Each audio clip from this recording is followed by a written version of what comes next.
salah 2 3 mudah-mudahan walaupun memang Vampire yang paling kuat di play ini.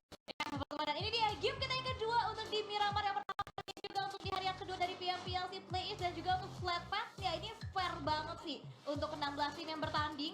Mereka bisa menuju ke bagian sebelah timur masih bermudah. Baratnya juga masih enak banget untuk dicapai oleh masing-masing timnya. Oke, Windy. Ini pesawat pun juga bisa dibilang cukup oke lah ya, walaupun ke kampung militer ataupun Brazen itu cukup jauh. Tapi pasti kali ini semua tim punya advantage yang sama, di tengah-tengah pesawatnya cukup adil, semua bisa mendapatkan hal yang sama, walaupun memang nanti zone yang di akhir sekitar Los Angeles ataupun Puerto Paraiso berbeda dengan tim-tim yang sudah turun duluan di atas. Nah itu setidaknya mungkin sekitar 30 detik sampai 1 menit, dan itu hal yang lumrah lah dan wajar. Tinggal bagaimana nanti kita bakal melihat untuk banyak tim waktu rotasi mereka akan berpindah ke di menit-menit berapa gitu. Ya betul, dan ternyata dari tim Gapax mereka kembali turun seperti di fase liganya PMPL. Mereka turun di bagian area Oasis. Kalau kemarin kita lihat dari Gapax itu sempat fightnya sama tim Hell di Al Azhar. Walaupun sebenarnya Gapax yang menang fightnya, tapi mereka ingin mendapatkan tempat yang lebih safe lagi juga untuk menuju ke bagian area Al Azhar, juga begitu jauh untuk ditempuh oleh tim Gapax. Betul sekali Windy. Bang Jamal makan gulali? Cakep, lu jual gue beli. Kamu udah takut kan? Udah deg-degan, kalian pengen pertanyaan apa nih yang keluar nih? Oh enggak, aman. Aman Windy. Tapi kalau misalnya nanti ada PMPL ID, kamu tetap aku gituin Windy. Kamu bakal aku kasih ujian terus-menerus biar lulus main PUBG Mobile Indonesia-nya. Windy. Apalagi kak? Apalagi? Ngomongin menurut data kamu, Oke. berapa tim yang kuat di situ yang setelah kamu catat-catat? Tim yang kuat itu Kalau ada secara data ya? data ya. Bukan secara game sense yang aku nilai ya. Bigetron kuat karena 2 kali dia masuk di top 1 sama top 2-nya. Terus ada lagi yang bersinar cukup bagus juga kalau kita lihat Gapex juga bagus. Kalau tim-tim lainnya yang dari luar Indonesia yang bagus tuh BBD. Oke. Tapi stop dulu Windy, tidak terlalu bagus sampai untuk GPX Rosemary di sini. Tapi gue harap kekuatan dari Rosemary, sang idola cilik dari PUBG Mobile Indonesia, mendapatkan sisi MVP, bisa nge-clutch 3 pemain dari Fortnite ke Rosemary dengan Vectornya sudah memberikan, tapi masih cukup aman dari seorang Concon. Tapi S12 nya bakal coba dipersiapkan, tapi ada satu damage yang lumayan masuk dan Rosemary bisa memberikan keadaan please 2-1 lagi. Ya ampun Rosemary, tapi gak apa-apa. Itu perlawanannya cukup maksimal, tapi gila, pilar paling kuat dari GPX Rosemary harus dipulangkan, namun masih ada player yang lain dan kita harap mereka masih bisa bermain. Aduh ya ampun, gue kecewa, tapi ya udah. Tapi nggak apa-apa. Tapi nggak apa-apa. Oke, Phoenix, lo cukup lagi pemain terakhirnya tadi. Rosemary mungkin tadi agak sedikit kehabisan telurnya dan juga udah kecicil HP-nya. Namun tadi ada beberapa notification yang masuk dari Dewa United, Tuyul digantikan oleh dari Kenneth. Padahal Tuyul kemarin menurut aku bagus beberapa kali ada penyelamatan dengan jump shot-nya. Ya. Dan tim HQ tadi juga ada pergantian. Akankah ada tim-tim lain yang juga melakukan pergantian ini? Karena kemarin katanya ada komentar dari player lama PUBG Mobile Indonesia, seorang Kapten Oleng, Natik, yang memberikan kritik yang cukup pedas menurut gue untuk banyak tim untuk menetapkan 4 player yang main terus harian tanpa adanya diganti-ganti. Lebih prefer seperti itu. Ya, dia lebih prefer seperti itu. Tapi balik lagi dia juga berimbang. Tapi ya, dia bilang dia juga nggak tahu tim itu sedang kayak gimana. Mungkin ada juga perlu pergantian pemain. Karena kan kondisi pemain kita juga nggak tahu. Betul. Dan juga kita berharap ada pergantian juga dari Gapex dan juga dari tim Fornix, dari seorang Lynx membuka tembakannya kembali, dan lihat bahkan dari seorang Koi itu benar-benar udah low juga, setengah HP-nya tertek dari seorang Lynx. Tapi walaupun opening knock belum didapatkan, tapi at least vehicle-nya udah dihancurkan kembali oleh seorang Lynx dari tim Gapex.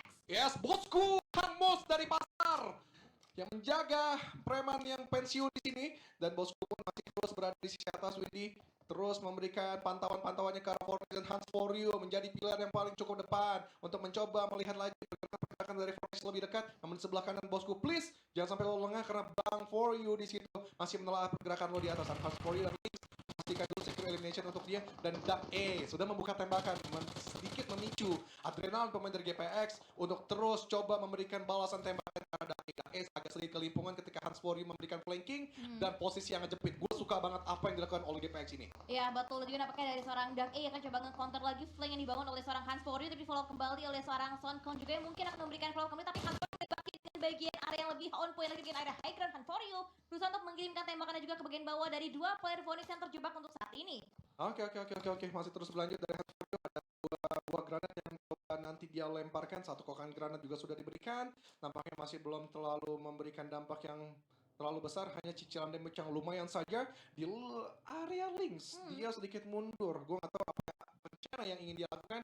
Dan yang pasti, gue berharap komunikasi dari masing-masing player nggak akan ada miss, dan juga informasi yang diberikan oleh bosku juga akurat, sehingga Hans For You dan Lynx bisa menelaah pergerakan dari Fornix itu sendiri. Bang For You sedikit maju juga, ingin memberikan balasan flanking, tapi Hans di situ nampaknya sudah naik vehicle, ada posisi yang dia ingin amankan lagi untuk menelaah pergerakan Fornix lebih terlihat dengan jelas lagi, Windy. Iya betul banget, dan juga dari Hans Fori juga lagi ngeflank lagi ke bagian sebelah kiri dari tim Gapak, dan Bang Fori dia juga pergerakannya oleh seorang Bosku ditembakkan dengan menggunakan kali 3 dengan M4 walaupun dari seorang Bang Fori masih belum bisa ditumbangkan kembali oleh tim Gapak. Tadi percobaan yang kedua kali juga diganti dengan menggunakan SKS tapping, tapi Bang Fori akhirnya dia mengaku untuk bisa mundur lagi untuk mengamankan area yang lebih nyaman lagi, tapi lemparan net akankah bisa connect dari seorang Lynx, dipantulkan dengan 3-2 dengan high toss.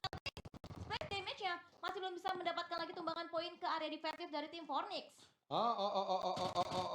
Ya ampun, ini agak cukup keras dan juga mengikis utility dari masing-masing player. Bahkan dari Dake di situ sudah ingin memberikan satu trap juga, satu coin granat ke arah sebelah kanan, please. Dengan terlalu on point, tapi memberikan juga lumayan banget itu setengah darah. Tapi Dake agak sedikit keraguan karena bosku siap juga menyantap dari area perbukitan belakang. Link sedikit menahan triggernya untuk tidak membuka tembakan, tapi Dake memberikan batasan juga dengan satu molotov agar tidak maju pemain Gapex ke area teritorial dari Fornix. Iya betul, belum ada close combat terjadi, hanya berbeda dengan utility masing-masing player, dan nampaknya lihat juga pergerakan dari seorang Link jauh lebih dekat lagi, tapi nampaknya Luxy dari tim Bigetron berhasil bisa men-take down satu player dari tim Hell RAJ, ditumbangkan untuk posisinya saat ini, dan kita akan fokus kembali ke fight yang terjadi antara tim GPX juga tim Fornix. Dari seorang Lynx membuka tembakan kembali tapi belum mampu bisa menumbangkan juga, dan dari seorang Lynx coba cari-cari, coba dilihat kepalanya, bahkan udah mulai berpadu dengan Blue Zone yang sudah mulai bergerak di zona-zona awal ke Junior. Yes, kemudian juga gue melihat bagaimana dari GPX mereka terus mencari posisi yang lebih enak dan juga lebih memberikan backstaban ke arah Fornix dan A yang sudah terserap oleh Blue Zone. Gue nggak berharap ini fight lama karena bakal merugikan 1746 meter di situ. Windy 1,7 kilo itu hal yang bukan mudah untuk mereka lalui untuk melakukan rotasi. Tapi ya pasti kita percaya bagaimana dari Hans For You. Gue masih belum tahu rencana apa yang ingin dia lakukan, disengage kah atau posisi lain untuk backstep pemain dari Fornix. Namun posisi dari Hans tadi vehicle-nya sudah diketahui, namun bosku dan juga Lynx masih berdiam diri untuk coba memberikan meng-clearing lah area-area mereka biar lebih nyaman lagi. Ya, sebetulnya Mas coba untuk lebih tetap sabar lagi, dan Lynx akan coba mentarik ulur lagi pergerakannya ke area defensive dari Fortnite, dan Dake pun gak banyak ruang gerak lagi. Kalau misalkan dia naikin ke vehicle Tayonya, otomatis membuka dari seorang Lynx bisa memberikan free shot, tapi tampaknya udah mulai semakin lebih dekat lagi, tapi akhirnya mundur lagi dari Lynx juga nampaknya masih ragu-ragu untuk bisa membuka tembakannya kembali, tapi Dake dicoba diburu dan Sonho yang diburu lagi, bahkan itu dia Lynx menumbangkan satu player lagi di tim Fortnite, dan hati-hati Lynx akan coba nge-flank lagi ke bagian bawah karena bagian belakangnya udah clear, tinggal berusaha untuk berduel kembali dengan satu penggawa lagi dari tim Fornix. Lynx, jago lo Lynx, jago lo comment Lynx, satu lagi Lynx, please Lynx, Hans, please, bosku, come on bro, come on boy, you can do it man, come on, dari bosku dan juga Lynx masih mencari lagi Dak, tapi Dak nampaknya tidak terdengar lagi suara stepnya karena menjauh. Dak nggak ada apa-apa lagi dibandingkan dia memberikan poin terhadap GPX. Nampaknya dia ya udah nyerah begitu saja dan tidak diketahui posisinya. Jadi GPX nampaknya sudah mestinya lebih clearing area lagi, namun di area sisi lain One di situ menangkap satu pemain dari NC yang terjebak dari masa lalu Magix, diselesaikan, dieksekusi begitu saja Win. Yes betul, tapi oh no, Bang Forio membalaskan lagi dengan yang terjadi di mana ada tim GPX ditumbangkan lagi satu buah playernya, dan bagian sisi lain juga nampaknya Forio nggak bisa mengkiri lagi, tapi nampaknya Hotman menyambut dengan hangat pergerakan dari seorang Rashni dari tim NC, dan didapatkan lagi satu buah total poin eliminasi oleh tim One. Oke. Masih terus berlanjut bagaimana sekarang dari One agak sedikit aware mereka bergerak dari NC dan sedikit menutup juga angle-angle untuk ke arah vehicle-nya biar mereka lebih nyaman melakukan rotasi karena banyak yang iseng. Biasa Windy, di menit-menit awal vehicle itu bakal menjadi incaran utama, bukan orangnya. Betul. Ketika nanti vehicle itu sudah tiada ada, itu mudah banget untuk yang lain mengambil sisi orang-orangnya. Begitu Windy, jadi jangan selalu tertrigger untuk selalu ke orang aja, tapi gimana meminimalisir ruang gerak dia seperti ngepecahin dari bannya. Namun tidak ada kabar yang enak dari Better Luxy. Masih ada waktu nampaknya untuk coba di tapi lawannya Vampire Luxy tertangkap dari seorang Squabs. Ya, betul, dan juga pengintaian juga dilakukan oleh seorang Messi di balik satu buah area broken wall-nya untuk saat ini. Belum ada movement yang lebih agresif lagi, dan dari arah seorang Swap juga lebih sigap lagi untuk mereka fokus saja masuk ke arah bagian place terlebih dahulu untuk bisa mengamankan ke bagian area bigger circle, dan akan meninggalkan mungkin fight-nya dengan tim Bigetron dan Alliance masih ada di bagian area sekitaran Cumacera. Belum banyak movement juga yang dibangun oleh masing-masing tim ataupun masing-masing player, dan sejauh ini kalau misalkan kita lihat udah mulai ada beberapa tim yang pincang, dan bahkan kerugian tertinggi dipegang oleh tim Fortnite dengan hanya menyisakan satu punggawa terakhir mereka. Dari DBD juga bagaimana mereka ada lawan kontender terdekat KE yang dimana tadi di Sunhawk mereka tidak terlalu terlihat bagaimana performa yang bagus, tapi dari segi catatan Mas Anang KE ini tim yang cukup mengerikan, bahkan mereka cukup ingin mengkontes juga Irangel waktu itu di Pochinki sama BTR. Tapi untuk di Miramar gue masih belum tahu peta kekuatan yang seperti apa yang akan mereka keluarkan di hari terakhir ini. Kemudian juga yang Galacticos, tim yang menurut gue ini ngeribetin tim-tim papan atas selalu.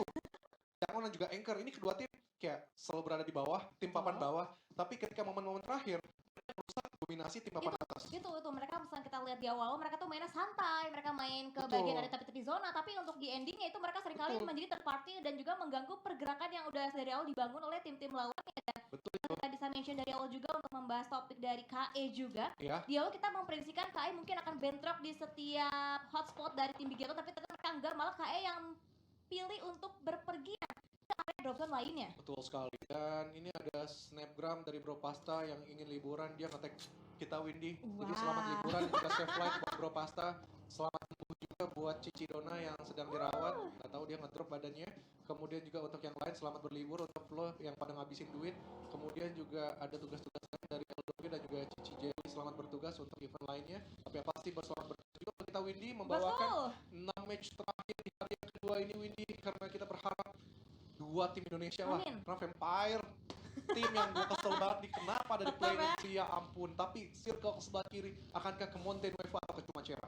Kalau misalnya kita lihat mungkin akan kembali ke area Cumacera. Oh enggak, ternyata Ladrilera ternyata. masih ke arah bagian Ladidala dan juga masih cukup aman nampaknya oleh masing-masing tim, kecuali untuk beberapa tim yang menusuk di bagian area sebelah timur. Ini crowded banget, ini padat banget, dan bahkan dari tim One yang kita tahu untuk di Miramar itu mereka rotasinya tuh paling niat, paling late game. Dan kalau kita mention di Miramar, kemarin kan mereka sempat di bagian area Campo, Kak. Iya, iya. Zonanya tuh masih ke bagian area centernya, tapi mereka tuh nggak langsung straight forward ke bagian tengah, tapi mereka muter sampai ke bagian bawah.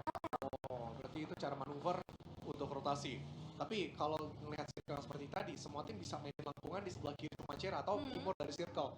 Walaupun memang tadi entry-nya padat banget, tapi semua sisi lengkungan itu bisa dimainkan, tinggal bagaimana ini ada informasi. Kemudian yang bermain di sebelah kiri ada dua tim tadi kalau nggak salah aku lihat, ada NC dan juga DBD yang punya chance paling besar bisa memainkan lengkungan Ladrilera sebelah kiri. Mereka punya chance untuk late game banget. Sedikit kebingungan kalau mereka nggak pintar-pintar mencari celah dan juga timing eksekusi, mereka bakal rata seperti Vampire. Mungkin yang satu pemainnya Raven Cloud yang sudah tertunduk lemas tidak bisa menjaga body system dari pemain One. Iya betul, dan juga bahkan di bagian area belakang dari Hill akhirnya dia lebih milih untuk mundur aja karena dari segi quantity player jauh lebih dirugikan dibandingkan Vampire maupun dari tim One Esport. Dan dari seorang Boshuan masih coba nge-hold angle juga di bagian area low ground, juga memata-matai pergerakan dari tim Vampire, dan nampaknya Raven Cloud sukses dipegang juga nyawanya dan revive kembali dan memperkuat lagi line up formasi dari tim Vampire dengan unggul 4 player yang masih prima. Agak sedikit jadi tanda tanya gue sih, bagaimana Vampire kali ini mereka coba disengage dari Stone, nampaknya nggak ingin terus mereka meladeni fight yang dilakukan oleh One. Tadi saya cukup juga, tapi dari Mau ini udah pemain yang paling dekat banget, menjadi informan juga untuk ketiga rekannya. Tapi Hong yang paling jauh di belakang, nampaknya itu bakal menjadi watch tower juga untuk memprediksi pergerakan yang lain. GPLX tadi memang 1,7 km agak sulit untuk GPX, mereka melanjutkan perjalanannya, berarti masih ada Bosku. Bosku. Please Hans, ini masih ada beberapa utility dengan vehicle yang masih ada, ya setidaknya cobalah lebih maksimal. Tapi kita nggak tahu, tadinya coba 1,7, namun kita masih bakalan coba diliatin fight antara One dan juga Vampire. Namun di area sisi lain, Demam mereka lebih fokus ke arah sisi bawah mereka, itu Yangon Galacticos yang sedang melakukan power 17-an. Iya betul, dilihat intip lagi, bahkan di bagian area lainnya juga nampaknya ada seorang Kimau mau melakukan, tapi ternyata masih ada Mike Ponen sama, dan itu dia untungnya itu granatnya belum mateng. Kak Junior misalkan mateng, Kimau merugikan dirinya sendiri. Oke, Kimau berhati-hati karena Kyle RNJ pun nampaknya sedikit menyelinap juga ke pergerakan dari Vampire dan juga One, dan dari seorang Squabs itu sudah membatasi pergerakan dari RNJ. Jadi informan untuk tim Kyle yang lainnya, Daihat juga mereka masih stay aja menunggu keputusan apa yang dilakukan oleh RNJ. Namun RNJ dia nggak ingin berdiam berdiri begitu saja. Squabs sedikit memundurkan dirinya, masih ingin berfokus ke arah sisi bawah atau mengcover temannya yang sedang ditekan oleh tim One Win. Ya, setelah bahas second round lagi dan bakal Ya, lihat manuver. nampaknya mereka kompak banget loh. Mereka gerak dengan begitu cepat juga untuk mereka Oke. menuju ke bagian area zona selanjutnya tanpa pikir panjang langsung bergerak aja beriringan. Ada seorang Shark dari One Piece Esport. Juga nampaknya mereka akan coba lebih Wah, sedikit lagi lebih masuk dan Hans. nampaknya dari Fornix dipulangkan bahkan Gapex. Oh no, nice try untuk tim Gapex dan harus puas di segmen ke-15 oke. dengan total 2 poin eliminasi. Ya 1,7 km dengan drop zone yang tabrakan, gue nggak bisa mengalahkan fight dari kedua tim ini. Jadi mau nggak mau ya udah selesai perjalanan mereka. Nggak bisa gue judge kayak gimana pun Windy. Kemudian juga yang gue senang adalah pergerakan dari tim Vampire. Ketika tahu posisinya tidak terlalu bagus, mereka bisa mencari area sisi atas dan sisi bawah. Mereka langsung cepat banding sisi keempat. Mereka bermanuver masuk ke area selatan dan sisi barat. Namun dari demam berdarah, mereka masih berfokus ke arah tim yang Galacticos. Yang dimana seorang Warnet, bukan Marnet, bukan Hornet kah? Bukan. Tapi WT ternyata di situ masih ingin menyelamatkan seorang Net yang sedang terpelatih jatuh Windy. Ya, buat luar juga bahkan nampaknya tembakin lagi juga dengan follow up tapping dari bagian belakang dari seorang Yen untuk mendapatkan lagi hit mark poinnya ke area defensif dari tim yang Galacticos. Tapi vehicle-nya udah tricky banget, udah bahaya banget, bahkan mereka YOLO banget bisa terobos menggunakan vehicle yang sudah benar-benar akan sedikit lagi untuk bisa meledak dan bisa memberikan damage yang begitu mendalam ke playernya dan dari seorang Borman juga masih bisa nge-holding di balik satu buah area pos kecil yang dia kediami saat ini. Bagian bawah juga nampaknya dari seorang Marnet dan juga WT. Gak banyak ruang gerak lagi Kak Junior. Itu yang Galacticos mesti pasrah sih mereka. Emang punya lengkungannya ke arah tem doang, tapi ke arah DBD mereka kebuka jelas banget. Itu kalau nggak ada smoke mereka udah terpelanting ke arah lobby itu. Satu kan di take down lagi si Marnet.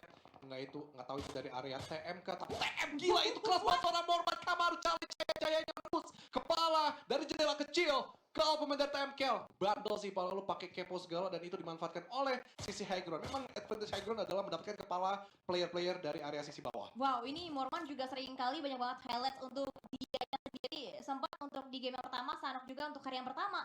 Dia nge-clutch pakai DBS di Sunhawk dan itu semua tembakannya on point datang dari Morman. Bahkan juga terjadi bagian luar lainnya dari tim KA. Juga melawan dengan tim THQ bahkan dari seorang KI6. Akhirnya itu berhasil banget tembakan Indonesia bisa ke-connect dan memberikan shield damage begitu mendalam juga ke player dari tim THQ bahkan dari seorang Deputy. Ditumbangkan juga oleh seorang Davan dari tim lainnya. Ya, sebagaimana dari tim HQ sedang terpojokan di situ, tapi kaya. Tapi yang bukan cale-cale sudah membuka tapi belum terlalu on point, padahal itu bisa mendapatkan 2 pemain sekaligus. Dan Stalker akhirnya langsung cabut, agak sedikit panik dan ingin mendapatkan satu elimination point dari tim HQ Camper. Dan ini momentum dari KE, mereka mau sih, tapi kaya harus sedikit mundur. Ingin mendapatkan bantuan dari teman-temannya, tapi itu pemain dari tim HQ Zulik, kamu bakal masuk ke area surprise motherfucker dari Davan K2A dan tim HQ hashtag 14. Jadi Pak Tua Boyke nampaknya tim Malaysia nih harus lebih step up lagi next game Pak Tua Iya betul coach ya. coachnya. Iya, Boyka betul. Dan kita bisa lihat juga dari THQ padahal kemarin di Miramar mereka bagus loh. Mereka finish di top 3 dengan total 5 poin eliminasi, tapi untuk kali ini dihentikan langkah kakinya dihentikan ke 14. Wah. Tapi tidak dihentikan juga nampaknya pukul dari seorang Liber 22 terus untuk berikan tapping gitu mendalam juga ke bagian area defensif dari seorang Flex dari tim LC untuk saat ini. Lihat Vampire, mereka berada di sisi tengah lagi, bermain berada di sisi selatan. Berarti manuvernya mereka benar-benar efisien banget waktu yang diberikan dan pokok juga dengan informasi yang didapatkan oleh Squabs dan juga Ravenclaw atau siapa gue lupa tadi. Mereka tahu Hell ada di sebelah sisi bawah mereka, Wah juga ada. Ketika mereka bisa disengage, benar-benar close banget apa yang dilakukan oleh pemain Vampire untuk berada di late game. Namun di area sisi lain, tim yang berada di sisi utara dengan entry yang tidak terlalu baik, DBD selalu mengamankan dan juga membegal pergerakan TM Fatimax. Yang dimana Fatimax? Dia terkunci posisi menurut aku Windy hanya mengandalkan satu natural obstacle ke pepohonan dan juga ditambah satu buah smoke yang mana ini menambah tutupan vision dari DBD. Kemudian DBD masih bergeming terus ingin membatasi pergerakan TM jangan sampai utara circle bisa dikuasai. Ya, mencari lagi berani juga dengan tembakan-tembakan lanjutan dari seorang Kel dari tim TM. Tapi hati-hati ada lemparannya juga dari bagian area bawah nih. Kalau misalkan connect bisa membincangkan kembali player dari tim TM. Tapi nampaknya Lee itu lemparannya hampir udah bangun tapi dipakai connect dari seorang Lil Mai dari tim TM. Oleh tim DBD bahkan dari seorang Kel gak banyak bukan lagi berusaha untuk memberikan gertakannya juga, tapi gertakan dari tim DBD begitu menyakitkan sehingga Jimmy menguakkan nis lagi. Dilihat bakal lemparan Nesha masih berjuang untuk bisa menjangkau lagi posisi dari seorang Kel. Kel berada di sisi atas, namun jangan sampai dikeluarin kepalanya karena helmnya level 1 kalau nggak salah aku itu Windy. Tapi dari Vampire dengan tim ETP yang tadi aku prediksi aku ciptakan ETP. Udah biar nggak benar itu prediksi aku, tapi Vampire yang malah puas di tadi selatan. Bingung juga ya. Bingung juga ya. Ya ampun. VP Ravenclaw oke. Nampaknya bakal coba ngeratain pemain dari ETP. Selesai di sisi bawah, tapi masih ada 5 juga yang dihabiskan oleh Stone. Selesai di selatan benar-benar dikuasai oleh tim Vampire. namun masih ada tim warna hijau di bawah yang bakal menjadi penghalang dari tim Vampire selanjutnya. Ini aku belum lihat nih, BTR sama tim DU ada di mana? DU sisa 2, BTR 3. BTR tadi Luxi yang nggak ada ya? Iya, betul sih yang di pick up di awal-awal dan juga nampaknya lihat gebrakan juga langsung dibangun oleh tim DBD, langsung nge-push aja ke bagian area di juga ditumbangkan, bahkan Crony juga dilakukan, bahkan digagalkan kembali pergerakannya oleh seorang Ziggs di tim DBD, dan bahkan ini masih ada upaya reverse juga di bagian belakang juga di skill point eliminasi nampaknya ditekan juga oleh seorang Bevi dari tim TEM. DBD masih terus bergeming dia untuk memberikan permainan-permainan di pinggiran circle dari NC Frankie. Bigetron nice mendapatkan pemain-pemain dari KE. Ada kill enemies di situ selesai. Tapi Misery di situ harus ter-takedown oleh Leizon. Ya ampun, gue lagi membacakan sisi Resident Elimination. Tidak terlalu baik nampaknya kabar dari sisi yang lain. Dari Dewa United pun juga harus pulang di hashtag 10. Well play guys, masih ada 4 game terakhir. Masih Betul. bisa, masih ada kesempatan karena game point kalian juga tidak terlalu jauh sama tim-tim papan atas. GD aja yang gak didominasi sama kita-kita orang, gak masuk nominasi buat jadi juara, jadi juara. Betul. Menurut aku emang penentuannya sebenarnya 3 game terakhir, Win. Betul, dan 3 juga game terakhir. poin dari Vampire harus dihentikan juga sih ya untuk langkah kakinya mereka, dan biar bisa kebalap juga, dan bahkan nampaknya dari seorang Megama yang diincar kembali untuk shotnya dari seorang Swab, dan Swab lagi-lagi memberikan gertakan gambar share dan betul-betul bahkan nampaknya lihat dari seorang Swab sukses dengan di follow juga dengan tembakan dari seorang Level itu ternyata di Vampire menambah lagi pundi-pundi poin eliminasi yang mereka koleksi di circle yang ke-6. Sebenarnya spot yang dimiliki oleh Vampire nggak banget, agak sedikit ketat. Mereka bisa dihantam dari sisi area manapun, namun penempatan diri mereka masing-masing itu yang benar-benar patut diacungi jempol banget, Windy, untuk mereka bisa terus menjaga body systemnya dengan baik. One aja agak sedikit perhitungan untuk membatasi ataupun menggerebek pemain-pemain dari Vampire. Tapi di sebelah sisi BTR masih ada Genfos. Kita doakan untuk last man standing ini seorang Genfos. Mudah-mudahan dia cerdik dan juga cerdas, selalu bisa mengambil celah late game. Bagaimana aku berharap top 5 lah setidaknya untuk BTR. Namun bagaimana sekarang akan close comment dari seorang YGWT pun selesai. Nggak bisa bertahan lebih lama lagi di hashtag 7 mereka. Namun di area sisi bawah DBD nampaknya bakal menjadi cemilan untuk TEM. Lebih enak lagi, Bevi mengambil seorang Yen dengan cukup mudah dan bakal langsung di secure elimination aja. Namun Echo yang setengah darah lagi bakal terserap penuh lagi. Ini akankah menjadi makanan empuk dari seorang Bevi karena satu demi satu DBD yang terlatih sudah di secure ke arah lobby, Wendy. Ya, betul banget. Dan juga ini nampaknya dari tim juga menambah lagi di poin eliminasi dengan total 8 total poin eliminasi sudah mereka koleksi. Info jangan terlihat biar dia bisa save sampai dengan ke late game dan juga mereka placement terbaik, dan nampaknya Genfos cerdiknya turun, tapi nampaknya sedikit ada keraguan dan juga ada hal yang tidak diinginkan pada Genfos. Terpleset bahkan nampaknya itu benar open bar-nya, dan nampaknya dia seorang explosive. Oh no. Bahkan bukan dia seorang explosive tapi Ravenclaw yang mendapatkan poin eliminasi atas berpulangnya Genfos dari Bigetron Alliance. Oke. Hal yang sulit juga untuk sustain dengan circle dan spot seperti ini, spot yang hanya beberapa tim yang sudah mengamankan sisi mereka terlebih dahulu. Dan ya kita dukung guys, di 4 game selanjutnya masih ada Miramar, dan gue harap sih 3 game terakhir mereka lebih panas. Walaupun nanti Miramar, gue orangnya nggak muluk-muluk, realistis. Mereka setidaknya tidak jauh gap poinnya di antara tim-tim papan atas. Itu aja udah cukup guys. Dan yang pasti kita masih melanjutkan pertandingannya di top 4 Vampire. Dengan agresivitas mereka, dengan kecerdasan berempatnya mereka masih berada terus dengan 10 total elimination point, dan TEM pun sekarang sedang mendapatkan BW di situ, dan Stone sudah ingin memberikan tembakan juga ke arah Morman Kamaru. Morman di situ masih ada batasan pergerakan juga karena dari seorang Stone tidak ingin maju ke arah sisi depan karena dengan molotov yang diberikan di situ mereka berpikir 2 kali untuk memberikan dobrakan-dobrakan ini. Ya, kebetulan juga lihat dominasi yang diberikan oleh Vampire di zona-zona yang ke-6. Mereka mengelilingi ke bagian area biru circle dan mereka perlu setup defensif yang sangat amat kuat untuk bisa dirobohkan kembali oleh tim-tim lawan, dan bahkan dari serang TEM berusaha untuk mendobrak masuk ke area defensif Vampire, masih belum bisa dengan lemparan smoke, dengan lemparan nets, bahkan di follow juga untuk bisa menumbangkan lagi satu player aja dari Vampire untuk bisa mendobrak masuk ke area defensif dari tim Vampire. Oke, dari seorang Morman dan juga tim yang lain sudah bangkit, 4 playernya kembali dengan 9 total elimination yang sudah dikantongi. Namun fight dari tim Thailand ini selalu membuang smoke. Ini cukup banyak, 1, 2, 3, 4, 5, 6, 7, 8, 9, 10 smoke. Ternyata circle tidak terlalu menguntungkan karena tim dan Vampire yang kontrol area dan juga circle. Ini tidak terlalu bagus, masa iya Vampire 2 kali, tapi memang Vampire 2 kali chicken ya udahlah. Berarti bisa dibilang mereka secure 1 slot dan 2 slot Indonesia. Gue yakin sih bisa banget. Kemudian juga dari Squabs di situ memberikan dobrakan juga dengan 1 inisiasi kokangan granat, tapi belum terlalu on point, masih dari tim. Namun kokangan granat selanjutnya itu 0 poin kantongnya ini banyak banget. Jadi nampaknya Scraps bakal menjadi tukang dobrak, menjadi palang pintu untuk tim Vampire Win. Wow, dan juga ini benar jadi grenade master banget untuk seorang Swap untuk bisa mendobrak lagi, mendapatkan poin-poin atas juga ke arah bagian defense dari tim Tem. Tapi di bagian Silver lainnya juga nampaknya udah mulai banyak tim yang tumbang juga dari tim BP. Ditumbangkan akhirnya juga dengan tembakan maut dari seorang full cat dari tim Vampire. Ini kerjasama loh, dua player menjaga sisi one, dua player ngejaga tem. Dan kerjasama mereka berjalan dengan baik dengan tokangan granat yang off point dari seorang Scraps. Bermain, memang nggak mau mereka harus maju karena ditekan oleh Blue Zone juga, tapi itu bakal menjadi makanan juga dari seorang Scraps. Tapi lihat bagaimana pemain dari One pun ingin mengambil celah tersebut, tapi bakal dimaju begitu saja dari seorang Scraps. Tapi Host One dengan diambilnya Blue Zone sudah mengambil celah karena Weapon Claw, tapi sebelah kanan pun juga nggak akan lupa karena tempo selesai ternyata ditahan oleh pemain-pemain dari Vampire Esports. Namun One di sini bakal fight coba lagi dan lagi ke arah Vampire. Gue berharap nggak Vampire yang ceket karena One di sini Host One. Mereka juga butuh poin untuk lolos. Namun Vampire masih menutup angle mereka dari area sisi bawah, tapi Stone di situ bakal coba spot dari Fluke dan juga Script sudah diketahui oleh dua pemain dari One di area sisi bawah Windy. Ya, betul. Stone versus everybody dan akan coba digerebek langsung dengan 3 sekaligus dari tim One Team. Untuk saat ini bahkan dari sang Stone itu dia happy birthday diberikan dan nampaknya dari sang Chuck mendapatkan itu dia poin yang terakhir bahkan Gudu Cindi dan akhirnya didapatkan oleh One Team Esports di game kita yang kedua dengan total 9 poin eliminasi mereka koleksi. Tapi lihat poin eliminasi dari Vampire banget Kak Junior. Gak lucu sebenarnya sih Vampire, sumpah gak lucu loh. 13 loh. 13 yang itu berapa? 9 ya One 9 walaupun memang Hong 0 kills tapi lihat Hong tadi titik-titik inti yang dia jaga buat 3 temennya itu yang paling berarti Windy. Kemudian juga dari Tem hanya explosive saja tadi memberikan beberapa skill lebih ke arah pengusiran tim-tim yang di area Sam. Jadi eksekusi cuma Muhammad, mungkin Ongseng juga tadi selalu berani berada di sisi depan bersama Baby.